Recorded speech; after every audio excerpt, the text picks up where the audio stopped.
And now, ladies and gentlemen, we've returned with a community showdown featuring the Skaven, who shall be led by Legion. And today, guys, he faces off against Jay Phoenix and the High Elves. Ooh, and it's going to be a Lithanar. Should be quite a bit of fun. The Rat Master facing off against the Shadow King. Always a good time. And there's definitely some Skaven living in my backyard. Man, Los Angeles, New York City, like all these major, cities here in the States, like they have some pretty serious rats, to say the least. Anyways, guys, if we take a look here at the Skaven army, it is going to be Skaven slaves. Secondary line is going to be clan rats. I honestly can't remember the last time that I saw unironic, like non-meme front line of Stormvermin. I wonder if that would like catch people off guard, right? Just to come in with like 4 Stormvermin or something probably would be pretty terrible against, honestly against this build though.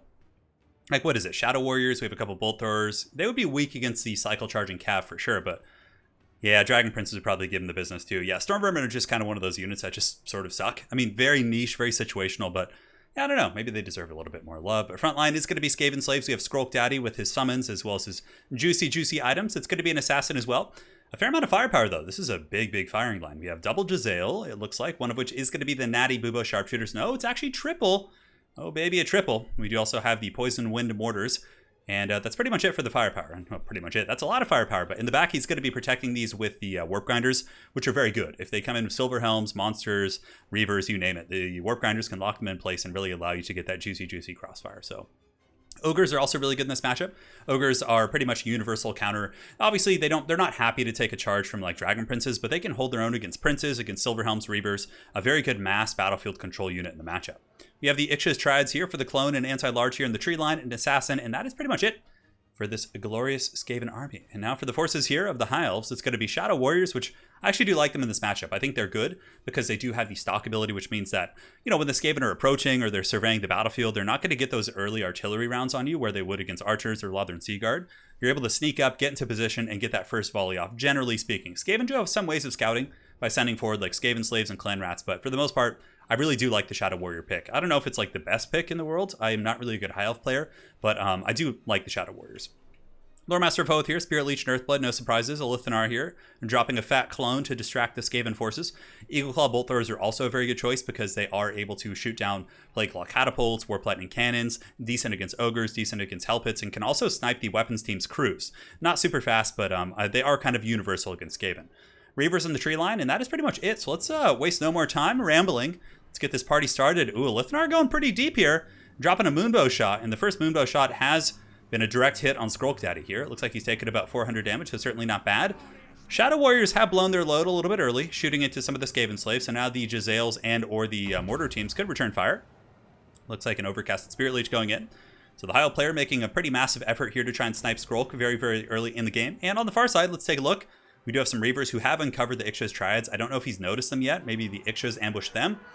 But the longer the High Elves stay in this engagement, the more Reavers they're going to lose, and that's going to be a bad situation. So this is definitely a big win here for the Skaven, ambushing the High Elves. We do have the Rahagras Bride coming in, maybe going to be jumping the Triads, although I wouldn't recommend that, as I believe the War Lines are large entities. And now the Jezzails are shooting into the Shadow Warriors. Now, the thing is about the Bolt Throwers, you can only kite back so far, because the Skaven will advance, and you're either going to be forced to defend them, because this High Elf build basically has no infantry. I mean, it's basically Cav and Shadow Warriors, right, with a couple artillery pieces. It's very common to how High Elves I've seen them play against Beastmen. Some of the times where, when I was consider myself a pretty good Beastmen player, I remember having some tough defeats at the hands of High Elves when they would just spam like 2 Dragon Princes, some Reavers, and then like mass Shadow Warriors and just like kite you and then charge you when you overextend. It's very strong for sure. So the first wave of Skaven have overextended. They're just Skaven Slaves though, so who cares? Yes, there you go. Get that Rat Slam Jam right there. Those guys get rode down. And a bit of an issue here. These Rat Ogres are heavily overextended with no support. And the Fireborn, if they do get the charge on the Ogres, will be able to easily just dismantle those guys. So I guess in some ways it might be worth it to shut down the Bolt Thrower to kind of open up your weapons teams. But on that same note, they're both going to go down to those Fireborn. Now on the backside of the battlefield, the Lions feast tonight. Narnia is all up in this hoe. And they're going to be charging in, going after the Jezzails. The Poison Wind Mortars were protected by some summons from Skrulk, but these guys are not going to be so lucky. Oh my god, they're so cool. Look at these War Lions. Charging in after the poor rats, and the Warplock Jezzails are going to be mincemeated here by these Lions, who do have an amazing bonus versus infantry. But good rotation here by this Skaven player. He's able to get the Warp Grinders in position, lock down the Rahagras Pride, and this could suddenly become, a kill, right? They're locked in place. There's Clan Rat Spears, there's Crossfire from the other Jezzails. There are some Reavers coming in, although the Reavers got to be wary not to charge into the Warp Grinder aura, and they don't. The last second he pulls back, so you guys can kind of see what's going on here. In the meantime, Lithanar sniping Lord Skrulk, and he's pretty much on death's bed. And in the back, just like I articulated, the Fireborn made very quick work here of the Rat Ogres. One of the artillery pieces for the High Elves is offline, but it's certainly not worth it for 2 Rat Ogres, both of which cost 800 gold apiece against the, 7 or 800 for the Bolt Thrower. So, yeah, something to look into there. Here are the Natty Bubo Sharpshooters putting some steady fire into the Silver Helms. A couple groups of Shadow Warriors have been screened very, very far away from the formation. I have a feeling the reason why they were so far out here is because Lord Scroll chased them with the summon and they were just kiting it until it died off. But yeah, nonetheless, they're back in business now. Should start shooting into the, excuse me, into the Jezzails if they can. Jezzails themselves do have Silver Shield, so they don't go down super quickly to that type of fire, but it still is effective. Over here, same thing happening. Shadow Warriors being pushed back by Skaven Slaves and Summons. And let me have some water here. I got some Skaven poison, perhaps, causing my throat to be scratchy. Delicious stuff. All good now. So the Fireborn are going to be charging back in. Certainly a very good target here, but they are taking some mortar fire in the approach, and it does do good damage. The mortar impact is a little bit. You can also see, man, that was a really loud summon there. I don't usually cast with headphones, so yeah, it's a little bit crazy. The Clan Rats are summoned. Definitely a very, very good choice. You're going to want to use those guys to push back the Shadow Warriors. Balance of Power is pretty even. High Elves do still have a Lithanar who's in good shape, but Lord Skrolk is using the terrain to his advantage. He's hiding up here. Very much a 40k player he is. Hiding up in the hill, so a Lithanar can't quite get him. Going to be dropping another summon right now to try and keep these Silver Helms off those Poison Wind Mortars, but it seems like the Skaven, for the most part, are doing a really, really good job using their chaff and their infantry to screen out the Shadow Warriors and keeping their weapons teams functional for most of this battle. Nice intercept here. You can see those Plague Monks going to be taking the brunt of the charge, and the Plague Monks will be able to take it like champs. They are summoned, so it doesn't really matter too much, and the Poison Wind Mortars are still healthy. The Lithanar going for that good snipe. If he could get Skrolk, that'd be quite strong, but he's almost out of ammo. That's the thing. Like, I feel like a Lithanar might be able to kill like Skrolk, but Skrolk is still getting most of his battle effectiveness, like even with being sniped. You know, now he's just out of ammo. Like, what does he have? Like 6 shots left? Yeah, it's not that much. Anyways, here we do have a Skaven Assassin who's hunting down these High Elves. Cycle charging from Reavers could certainly do some damage against him, but he could probably still defeat those Reavers. Although, honestly, getting a group of Shadow Warriors to turn on that Assassin now would probably be the right play.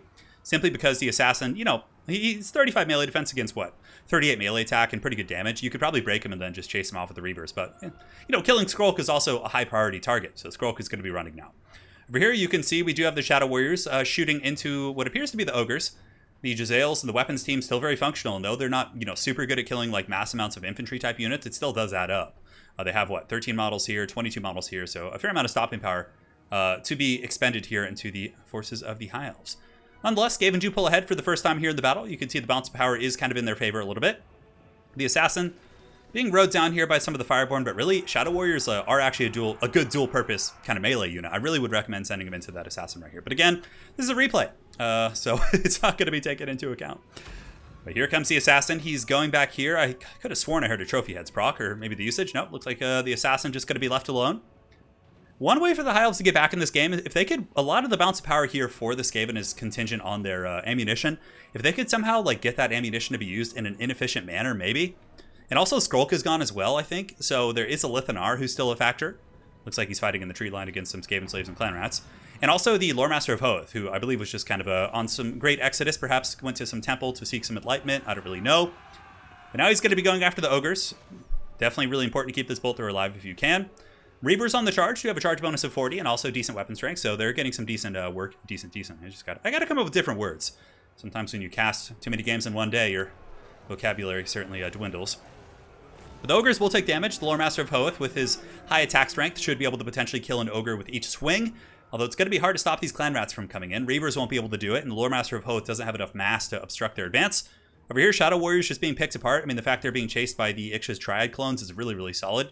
And the Jezzails are just pretty much shooting the entire game. Shadow Warriors are in melee, and they're pushing in pretty hard, but oh, this is going to be a nice play here. Really, really good defensive geometry, I should say, for the Skaven here. Here comes the Warp Grinders.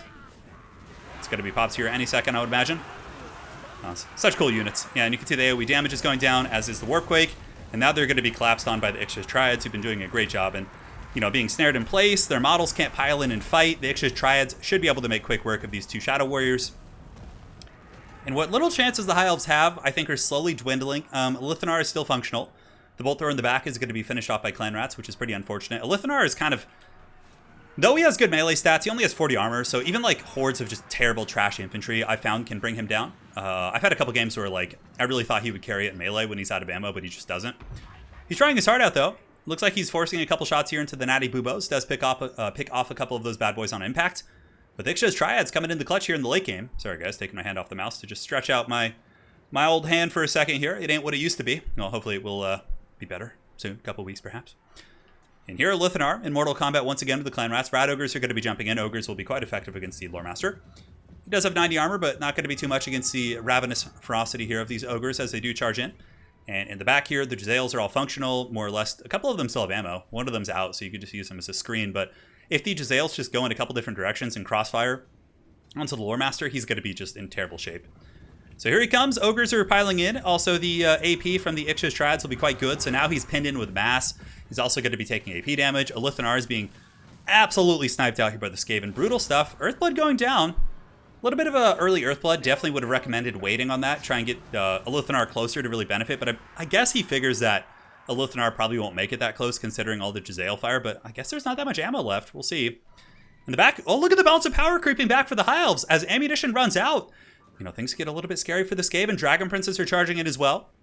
411, 97 kills. Leadership is pretty darn low. If they're able to make impacts, that'd be good. But at the very least, they're taking ammo, and they do have shields, so they're going to be able to take some of those shots. But the models, this is very much a true Last Samurai. The Jezzail's getting in there. And they do block the charge at the cost of a couple Skaven lives, but doesn't mean too much to the Skaven. Now the High Elves are in melee combat. They do have the Lore Master of Hoth here, as well as the Shadow Warriors, who, like I said, are pretty good in melee. Granted, their martial prowess is gone, so they're not going to have the best melee defense, but even still, they are going to be able to cut through some of these baseline units. Ixchis Triads are still pretty strong. And how is the Lithanar? It looks like he's still here as well. Skrulk Daddy, of course, is long dead, although something has rallied in the horizon. I think it's the Warp Grinders. Yeah, it's the Warp Grinders, so they're probably not going to be too much of a game changer. And honestly, I don't know. 2 heroic characters here is pretty scary, but there's so many Skaven here. Clan Rats and full health Clan Rats, more or less. I mean, 120 models. They're very tired, but 120 Skaven is a lot to cut through. The Ogres are breaking here. The Shadow Warriors, the Shadow King's personal minions here. Getting slammed around by some of the Ogres. Ixchis Triads might be able to break them. Are these clones or are these the actual ones? It looks like they're the actual ones. I think 47 of these is going to be too much to handle. I mean, the Shadow Warriors, like I said, are, you know, formidable in melee, but against freaking 47 of these guys, I don't think so. And the Skaven Assassin and, you know, 200 plus Clan Rats are coming in. A very Skaven-esque game, right? You have an elite faction like High Elves fighting with a couple characters against hordes of rats. Very, very thematic indeed.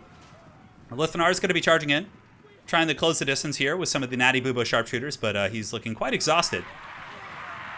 That is some angry screeching coming in from those Ixchis Triads there, as they are going to be piling onto the back of a Lithanar.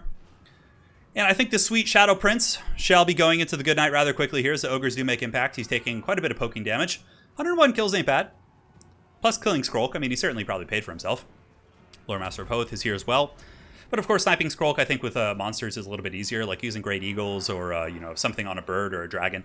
Granted, the dragons wouldn't have been too good here. I don't like dragons too much against Skaven because they often do bring Howling Warpgale to lock down your dragon. Then, like you saw, Jezzails are able to really just get massive value and really, really just pound him to dust for sure. So there goes Lithanar, the assassin, coming out of the shadows here in the 4th quarter of the game. Very, very much thematic of how the Skaven are functionally, you know, in the lore. They wait till someone is very weak and tattered, then they come in for the killing blow. But at this point, it's pretty much going to be a grind. It's going to be Lithanar versus the world, or the Lore Master of Hoth, and that is going to be game. Very well played to both players. It was a fun replay between Legion and J Phoenix. Certainly a good one. Yeah, that's his thing. I like J Phoenix's build. I think that if you're going to go for like a kite build with Cav, I don't like the Bolt Throwers too much. I do like them in the matchup, but I think you want to have something to protect them. Because in that case, like, there was just nothing. Like, there was nothing to really, except for the Cav units, which, of course, did an okay job. The Fireborn killing the double Ogres was probably one of the highlights of the game for Phoenix. He did really well with that. His Lithanar targeting was good. His spellcasting was good as well. Yeah, I don't know. I also don't see the functionality of Rahagri's Pride too much in this. They do have a leadership bomb, but I think Reavers are probably just better for a cheaper cost. They have a higher model count and pretty much can, you know, give you more functional movement on the map. But yeah, so as far as the Skaven build goes, it's good. Certainly has a lot to protect with those 4 units, but he did a good job of doing that. Legion did. I think for J Phoenix, if you're going to go for a build like this, maybe cut the Rahagri's Pride and the 2 Bolt Throwers and just get like more mobile pressure. Or if you want to keep like going like full kite, right? Like you can cut Rahagri's Pride, 2 Bolt Throwers. You could get like another Reaver unit. You could get like even a Silver Helm if you want to. And then it would be very tough for the Skaven to protect against that many Cav units. It's hard to say though. I mean, he had the Warp Grinders and the Ogres. I think more traditional against Skaven, I actually like to have a little bit of a front line using Rangers. I feel like Rangers are really good with their loose formation plus the bonus versus infantry. They can usually cut through the Skaven front line pretty quick, while your Reavers and Archers are also still generating value. But there's so many ways to play. High Elves certainly have a diverse selection of units now with some of the DLCs they've gotten. But yeah, it was a great game. Legion and Jay Phoenix, you guys both played great. It's an honor casting your game, and hopefully you guys enjoyed this one. We'll be back with more content soon. And until then, you guys stay safe, and we'll see you on the other side.